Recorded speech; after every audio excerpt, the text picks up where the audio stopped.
Dragon Ball voice actor Chris Rager insults YouTuber Vara Dark over her criticism of Monica Rial and Jamie Marchi's podcast. As you know, Chris Rager is the voice of Mr. Satan. When they announced their podcast, the website went up, Vara had this to say.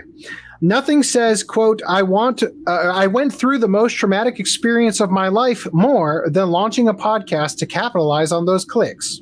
And she went on to say, while they're making a whole ass podcast about the situation, Vic Mignogna ever rarely talks about it and just wants to move forward. Shows a massive difference in character here.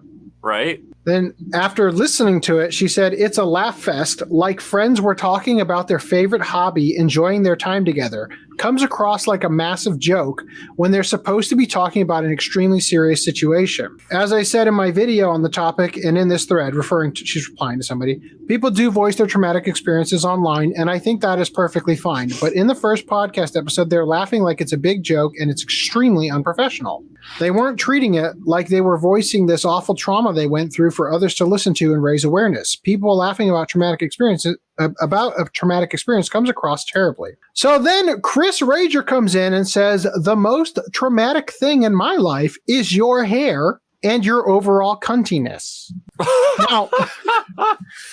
now I'm going to let Vara, I'm going to give you her response because it was quite eloquent. Now, I usually don't call out people's grammar, but he did use the wrong "your" twice in this post, but I'd like to point out a few things here. On both Twitter and in my video, I did not demand that these women cancel their podcast, demand they remove the episode from the internet, tell people to attack their podcast, go on social media and attack them. I didn't say that we should cancel them or try to get their careers ruined. I didn't insult the way they look, talk, act. All I did was say, hey, I think that it doesn't look good that they went online and made a podcast about this trauma they went through and are laughing the whole way through it. It doesn't come across as being very sincere. Yet the people defending them have now insulted the way I look, the way that I talk, the way that I act. They are demanding that I remove my video. Even this Funimation voice actor insulted my looks and said my cuntiness is traumatic. How is that okay? They're literally saying, oh, because the women on their side are voicing their opinions, we can't scrutinize them. Yet when I'm a woman who's voicing my opinion, I should be scrutinized and insulted and attacked. How does that make sense? Yeah, I couldn't have said it better myself. So good on her. You know, honestly, when I read his tweet, I think they're directing it at Monica when she has her court haircut.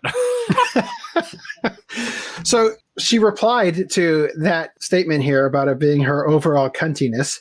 Said, first of all, you're sorry, I have to, in honor of Vara, I have to.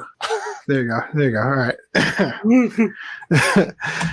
First of all, second, all I did was voice how I didn't think it came off as genuine that they launched a podcast marketed as them talking about their trauma, yet laughed all the way through it. I didn't resort to insulting people's looks or name calling, to which Chris Rager replies, that's weird. I did. So I win. Wow. Douchebag of the Year award. How? Funimation, how have you not fired all of these people? Like, how, if it were me, in the contract, it'd be like, you relinquish the right to have a social media account run by anybody. And a Twitter. Yeah, just gone, right? This guy is like, what do you call it? Method acting for Mr. Satan, except he forgot which Satan he's playing.